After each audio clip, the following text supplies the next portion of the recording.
ఫిబ్రవరి 28న ప్రారంభమైంది యుద్ధం. ఇవాళ మార్చి 14 అంటే ఇవాల్టికి 15 రోజులు. ఈ 15 డేస్ 15 పాయింట్స్ తోటి ఈ వార్ జోన్ స్పెషల్ బులెటిన్ని స్టార్ట్ చేద్దాము. నెంబర్ 1 పాయింట్, అమెరికా ఆయిల్ ట్యాంకర్లపై ఇరాన్ దాడి చేసింది. యుఏఈలోని షార్జా పోర్ట్ సమీపంలో అమెరికా ఆయిల్ ట్యాంకర్లపై దాడి జరిగింది. పూర్తిగా తగలబడిపోయాయి ఆయిల్ ట్యాంకర్లు. గల్ఫ్ తీరాల్లో అమెరికా చమురు నౌకలపై ఇరాన్ వరుస దాడులకు తెగబడుతోంది. పాయింట్ నెంబర్ 2, అమెరికా వాయుసేనకు గట్టి ఎదురు దెబ్బ.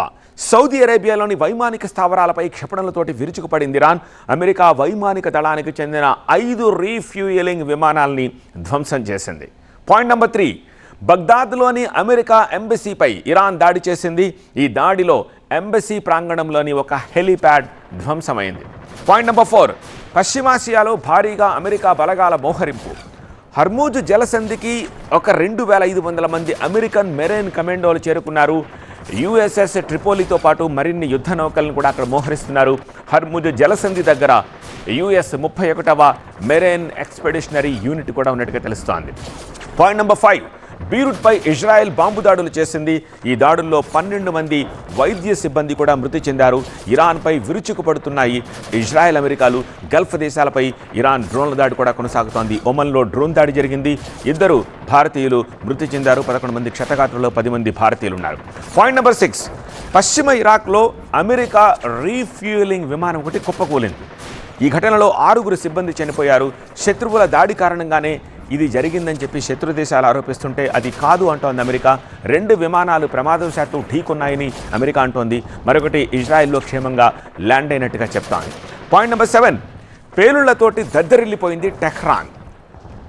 ఒక ర్యాలీ జరిగితే ఆ ర్యాలీపై దాడులు చేసింది ఇజ్రాయెల్. అమెరికా క్షిపణులు వర్షం కురిపించింది. భారీ స్థాయిలో ఇరాన్ ప్రతీకార దాడులకు దిగుతున్నట్టుగా తెలుస్తోంది. పాయింట్ నెంబర్ 8, దుబాయ్ ఎయిర్పోర్టుపై ఇరాన్ దాడి, 9కి గాయాలు. యుఎస్ విమాన వాహక నౌక అబ్రహం లింకన్పై ఇరాన్ దాడులు చేసింది. భారీగా దెబ్బతిందని చెప్పి ఇరాన్ చెప్తోంది. అయితే దాన్ని అమెరికా ఖండిస్తోంది. Point number 9, Iran supreme leader Mojtaba Khamenei గాయపడ్డారని అమెరికా మళ్లీ చెప్తోంది. ఆయన తీవ్రంగా గాయపడ్డారని అమెరికా రక్షణ మంత్రి పీట్ హెగ్సెత్ ఇంకొకసారి చెప్పారు.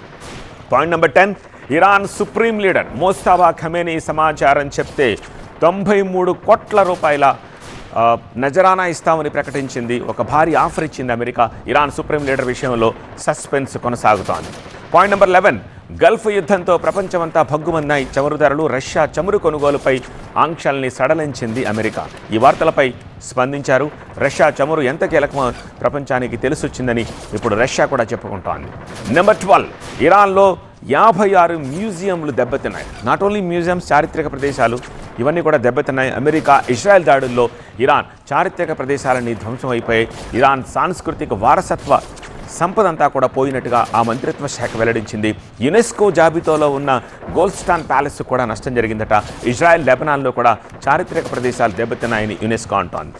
నెంబర్ 13, గల్ఫ్ దేశాల్లోని అమెరికా బేస్లపై మిసైల్స్, డ్రోన్లతోటి ఇరాన్ ఆ దాడుల్ని కంటిన్యూ చేస్తూనే ఉంది. నెంబర్ 14, ఇరాన్ ప్రయోగించిన 6 డ్రోన్లను ధ్వంసం చేశామని సౌదీ అరేబియా చెప్తోంది. నెంబర్ 15, ఇరాన్ ప్రయోగించిన క్షిపణిని ఖతార్ కూల్చేశారు. ఖతార్లో అమెరికా దళాలు ఆ క్షిపణిని కూల్చేసినట్టుగా చెప్తున్నాయి. ఇవి డే 15 వార్లో 15th డే రోజున 15 అప్డేట్స్.